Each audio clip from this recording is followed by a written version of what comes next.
SKT gold and diamonds March 29న జూబ్లీ హిల్స్ లో గొప్ప ప్రారంభం. అదేమిటో శ్రీకృష్ణార్జునుడు నేను పురాణాలు ఇప్పుడు కల్కి పురాణం అంటే నాకేమిటంటే అంతకుముందు చిన్నప్పుడు వాళ్ళు నోముల అప్పారావు అని ఆయన మాకు బాగా చెప్పేది, భారతం చదివేది. అంతకంటే మనకు అంతవరకు తెలుసు. మల్లాది చంద్రశేఖర శాస్త్రి అట్లాగా వాళ్ళకంతా లేవు.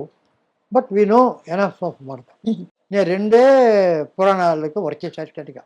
మొదటిది మాయాబజార్, దానికి అసిస్టెంట్గా వర్క్ చేశాను. రెండవది కృష్ణార్జున యుద్ధం. ఈ రెండే నేను పురాణాలకు వర్క్ చేసేది. మిగతా నేను పరిచయం నాకు. ఈ రెండు కథలు భారతంలో లేని కథలు. అది నేను వర్క్ చేసిన రెండు భారతంలో క్యారెక్టర్స్ కథలు, రెండు భారతంలో లేని కథలు. మాయాబజార్ ఎవరో ఒక ఆయన 16th centuryలో అది ఎందుకు ఉత్తరాన్ని పెళ్లి చేసుకోవాలి అభిమానుడు, ఈ రకంగా ఎందుకు పెళ్లి చేసుకోవాలి కథ మార్చాడు. శశిరేఖ అవును, అక్కడ తమిళ్లో వత్సల. నార్త్లో ఇది లేదు, ఎందుకంటే వాళ్ళు బ్రదర్ సిస్టర్ అవుతారు. అవునవును, అందుకని అది యాంటీ. ఇది గయోపాఖ్యానం. ఇది జైమిని భారతంలో ఉంది, మన భారతంలో లేదు. అది చదివాం. కృష్ణార్జునుడు అతను ఏదో వేస్తే వాళ్ళకి దొరికే వచ్చేది. అప్పుడు మేమంతా రీసెర్చ్ చేసాం, యక్షగానాలు అవి ఇవి గయోపాఖ్యానం ఎక్కడ ఉందని.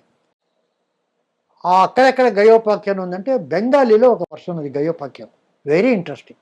అదేమిటంటే గయోపాఖ్యానం ముందర వీళ్ళకి రాదు. గయుడిని అర్జునుని కాళ్ళ మీద పడమంటాడు నారదుడు. ఇప్పుడు ఆ మాట అన్నాడు, వెళ్ళి ద్రౌపది కాళ్ళ మీద పడమంటాడు. ఆమె స్నానం చేసి పూజ అంతా చేస్తూ నది ఒడ్డు నుంచి వస్తుంటే, అమ్మ శరణు అంటే నిన్ను రక్షించానంటుంది. వెళ్తుంది. ఆశ్రమానికి వెళ్ళేవాడికి వీళ్ళందరూ పంచ పాండవులు అక్కడ కూర్చున్నారు.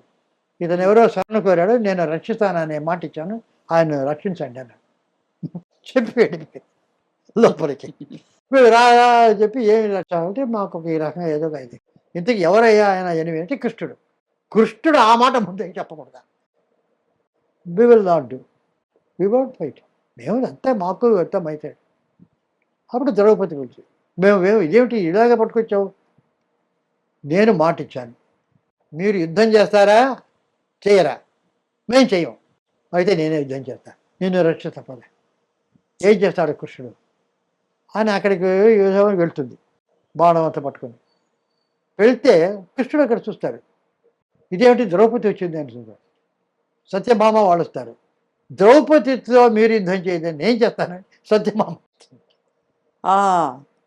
సత్యభామకు ద్రౌపదికి వస్తుంది. సత్యభామ రుక్మిణి వీళ్ళంతా ఒక సైడు, ద్రౌపది ఒక సైడు. వీళ్ళ వెనక కృష్ణుడు వీళ్ళంతా వెనక నుంచి పాండవుల ఎంకరేజ్మెంట్, కమాన్ ఫస్ట్ క్లాస్ అని ఫుట్బాల్ టెన్నిస్లో ఎంకరేజ్ చేస్తుంటారు వాళ్ళు. అదేది కొట్టుకుంటూ ఆ తర్వాత ఏదో కృష్ణుడు ఒక ట్రిక్ చేసి అతని కనుక లాక్కుంటే వాళ్ళు యుద్ధం చేసుకుంటే నీవేని అర్జునుడు వస్తే అలా కృష్ణార్జునుడు యుద్ధం వస్తుంది. అలా వచ్చిన ఒక బెంగాలీ వర్షన్ ఉంటుంది అక్కడ. సో ఇట్ ఎన్ని ఇంట్రెస్టింగ్, బ్యూటిఫుల్ కదా సార్, చాలా ఇంట్రెస్టింగ్. అదే we use to read a lot. కనమర లైబ్రరీ, యూనివర్సిటీ అవన్నీ.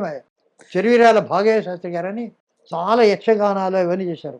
పసల బాలరాజు కథ ఇవన్నీ చేశారు ఆయన కృష్ణార్జునుడు.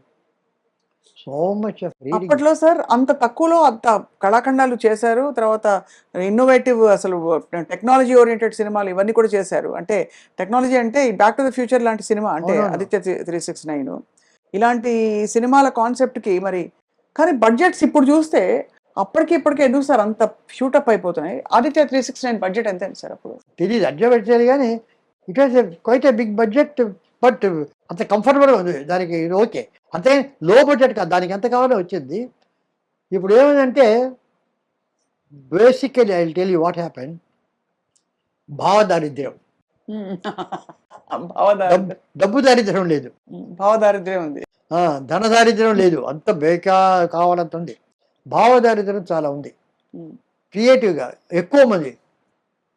మొత్తం శ్రీకృష్ణార్జునుడికి నేను ఒక్కనే అసిస్టెంట్ డైరెక్టర్, చిరంజీవిని ఘంటసాల చిరంజీవి ఇంకా అసిస్టెంట్, అంతే ఇద్దరం.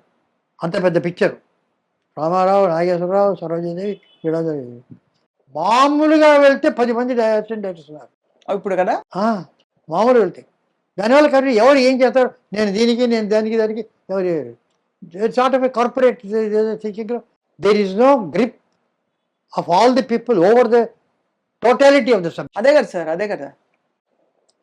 అండ్ తర్వాత డిజిటల్ వచ్చిన తర్వాత ఫిలింలో సినిమా మేకింగ్ ఈజ్ జెనరిక్. అంటే మీరు మాట్లాడతారు, ఒక తరం మారింది అని ఒక పిక్చర్ తీశాను నేను, బాలు మహేందర్ దాని కెమెరామెన్. అందులో ఒక జమీందారు ఒక ఆమెను హీ ఎక్స్ప్లాయిట్స్. సో షార్ట్ ఏమిటంటే అలా పెట్టి మంచం మీద ఆమె మాత్రం కనిపిస్తుంది, ముందు అతను కనిపించాడు, ఆ వెనక ఉన్నాడు. సడన్గా అతను లేస్తాడు, లేచి అలా వెళ్ళిపోతాడు. లేచి వెళ్తే ఆమె ఇలా తిరుగుతుంది, ఆ ఇద్దరిలో కళ్ళలో నీళ్ళు వస్తుంది. అర్థమైపోయింది విషయం. ఎక్స్ప్లాయిటెడ్, హీఈస్ హెల్ప్లెస్గా ఉన్నాడు. బాలు మహేందర్కి చెప్పాను, ఇది కాదు చెప్పాడు, షార్ట్ అయింది, అయిపోయింది. Balu Mahender, sir excuse me, మీరు చెప్పనిది నేను ఒకటి చేశాను, ఒకటి I did not tell you, excuse me అన్నారు. ఏమిటన్నారు, మీరు మామూలుగా స్టడీ షాట్ అన్నారు, నాకెందుకు ఆమె అతను వెళ్ళిపోయిన తర్వాత అలా అడుగుతుంటే అలాగా ఫేస్ మీదకి జూమ్ చేయాలనుకున్నాను, అది చేసేసాను అన్నారు. బ్రహ్మాండంగా చేసావయ్యా, చెప్పడం అది నేను చెప్పి ఉండాల్సింది, ఆ షాటు నాకు తోచలేదు. ఆ టైంలో ఆ ఫీలింగ్కు ఆ కెమెరా అలా వెళ్తేనే కరెక్ట్, అవును, ఆ ఎమోషన్ వస్తుంది. So every emotion has got an angle, like everything ఒక స్వరం ఉంది. త్యాగరాజస్వామికి ఒక రకరకాల స్వరాలకి ఆ పక్కల నిలబడి అంట ఎదుట నీలచితే. సో ఈ రకంగా గ్రాఫ్ గీయొచ్చు. ఆయన పాట కనుక చేస్తుంటే ఆ శ్రీరాముల వారు ఎలా ఉన్నారు ఎక్కడ అంతా కూడా అలా గ్రాఫ్ గీయొచ్చు త్యాగరాజ. దానికి స్వరం ఎలాగో, కలర్స్ ఎలాగో, shorts they are a part of language, అలాగే చేయాలి. Now it has become not generic. Digital వచ్చిన తర్వాత ఇక్కడి నుంచి తీస్తారు, అక్కడి నుంచి తీస్తారు. నేను వాళ్ళ పేపర్ వేస్తే క్లోజప్ పేపర్ అది వస్తుంది, ఇది వస్తుంది, అన్ని యాంగిల్స్ తీసుకుంటారు. Finally give it editor. So finally editor becomes the director. అద్భుతం. The director is no more a director, he takes a back seat, editor అంతవరకు అయితే. ఆ తర్వాత ఇంకెవరైనా ఛానల్ వాళ్ళు వచ్చి వాళ్ళదే పిక్చర్ అయ్యి మేము అదే అంటే వాళ్ళు ఉంటారు. అర్థమైంది sir. There are so many directors for a picture. కాబట్టి అలా కంట్రోల్ చేసేవాళ్ళు ఒకటి నాగేశ్వరరావు అలాంటి ఆ సర్కమ్స్టాన్సెస్ ఉంటే తప్ప, అదే పెద్ద పెద్ద డైరెక్టర్స్ వచ్చేస్తే తప్ప వాళ్ళకు ఉంటుంది కదా. బై అండ్ లార్జ్ ఎందుకంటే వీడు ఎందుకు అది కూడా చేస్తారు. అది క్లోజప్ తీసుంటే బాగుండేను, ఒకళ్ళు సజెషన్ వచ్చిస్తే బాగుండేను, అంత క్లోజ్గా ఉంది, లాంగ్ షాట్ వచ్చిస్తే బాగుండని, తర్వాత అంతా ఒక్కొక్కరు మాట్లాడుతుంటారు. అదే అర్థమైంది సార్. టూ మెనీ మైండ్స్, మళ్ళీ భావదారిద్ర్యం కూడా ఉంది అంటారు. దేర్ఫోర్ దేర్ ఇస్ అంత భావదారిద్ర్యం. సరే, అలా కాకుండా సినిమా హీరోల రెమ్యూనరేషన్స్ కూడా ఇప్పుడు ఎక్కడికో వెళ్ళిపోయింటారు సార్. రామారావు గారు అది లేదు ఆ రోజుల్లో అంతే, ఈ రోజుల్లో ఇంతే. దానికి ఐ హావ్ నో అబ్జెక్షన్. ఎందుకంటే ఇఫ్ దే హ్యావ్ గాట్, నువ్వు వెళ్ళొద్దు. ఇప్పుడు who are you to go? You are going because you need them. నాకు ఎటువంటి అబ్జెక్షన్ లేదు. సినిమా హీరోల రెమ్యూనరేషన్ వరకు absolutely no objection. You have got the guts. ఇప్పుడు శాంతారాం గారు పిక్చర్ తీశారు, ఆయన చాలాసార్లు స్టార్స్కు వాళ్ళకు వీళ్ళకు ట్రై చేసి ఎదిచ్చారు. ఒక్కొక్కసారి వాళ్ళకేదో చొరిపడిక ఆమె సంధ్యాతోనే పిక్చర్, ఆమె హీరోయిన్ ఆయనే హీరో చేసేసారు, సక్సెస్ చేశారు. That's different. If you got that అంతే, యూ నీడ్ నాట్. అది నిలబడు. ఇప్పుడు అంతేగాని రెమ్యూనరేషన్స్ ఇప్పుడు ఇడియోసింక్రసీస్ అవి వేరు. ఇప్పుడు భానుమతి గారు ఆమె యూజువలీ హార్టీ, జనరల్గా హార్టీ అంటే ఆమె క్యారెక్టర్ అది. ఆమె ఓన్ పిక్చర్లో నాగేశ్వరరావు గారు ముందు కూర్చున్నారు, ఆమె హస్బెండ్ రామకృష్ణ గారు ఇంకా రాలేదేమయ్యా అని అడుగుతారు. చెప్పయ్యా, నేను కనుక దీనికి వెళ్తే సొంత పిక్చర్ మాత్రం కరెక్ట్గా వస్తుంది, బయట పిక్చర్గా లేట్గా వస్తుంది అంటారు. నా పిక్చర్ అయినా ఎవరి పిక్చర్ అయినా నేను వచ్చేది అని చెప్పి. So she has got that guts, we can tell that. But Nagireddy గారు డిఫరెంట్, అవును. He did not want that.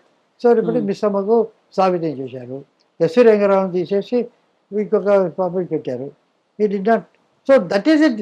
అది వేరే idiosyncrasy. I'm not talking about అది. I also don't want. అది డిసిప్లిన్. అక్కడికి వచ్చిన తర్వాత ఆ డిసిప్లిన్ అలా ఉండాలి, చేయాలి. అవి I also don't like. Remuneration different. Different అంటారు. నేను అక్కడికి వచ్చి అంత కంప్లైంట్ చేస్తాను అనేది అది రెమ్యూనరేషన్ వేరు, అతను చేసే ట్యాంట్రమ్స్ వేరు. ట్యాంట్రమ్స్ దీనికి చాలా డిఫరెన్స్. సరే, ఇప్పుడు బాహుబలి, ట్రిపుల్ ఆర్ ఈ మధ్య కాలంలో మోస్ట్ టాక్డ్ అబౌట్ ఫిల్మ్స్. అంటే ఒక ఎరా, ఒక పాత్ బ్రేకింగ్ సినిమా తెలుగులో నుంచి మనకి బాహుబలి, తర్వాత ట్రిపుల్ ఆర్. అండ్ ట్రిపుల్ ఆర్లో పాటకి, నాటు నాటు పాటకి ఆస్కర్స్ దాకా వెళ్ళడం ఇవన్నీ మీ భావన ఏమిటి సార్ వీటి గురించి? అంటే అదే అంటే దట్ స్పెక్టాక్యులర్. బెన్నూరు అది వచ్చింది, విలియం వైలర్ చేశాడు. ఆయన కూడా ఒక స్మాల్ హట్లో ఒకే ఒక వీటిలో ఒక సినిమా చేశాడు, some film, I don't remember. Only one house లో జరుగుతుంది.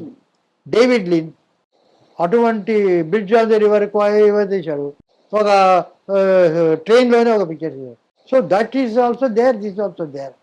సో ఇప్పుడు ఫర్ ఇన్స్టెన్స్ మీరు నన్ను క్వశ్చన్ అడిగి ఎంతసేపటికి బాహుబలి, ట్రిపుల్ ఆర్, కల్కి ఇవి అడుగుతున్నారు, కానీ బలగం గురించి ఒక మాట అడగలేదే. అంటే ఇదొక genre అది అడగొచ్చు కదా, మీ మైండ్కి రావడం లేదు అది. అదే ఇప్పుడు బలగం కాకుండా సినిమా బండి, జాతి రత్నాలు, బేబీ, ఇక ఇటువంటివి ఎన్నెన్నో ఉన్నాయి. That is its own picture. It has its own success. It has its own storm. phenomenally successful, sir. Success is covered, but it spoke its language. But you are not talking about it. Why? I can ask you. బలగం, జాతి రత్నాలు అన్ని జాతి రత్నాలు. So they are all they అవన్నీ ఉంటేనే industry. కలిసి ఒక bouquet. అంతేగాని అది గోది అంటే దట్స్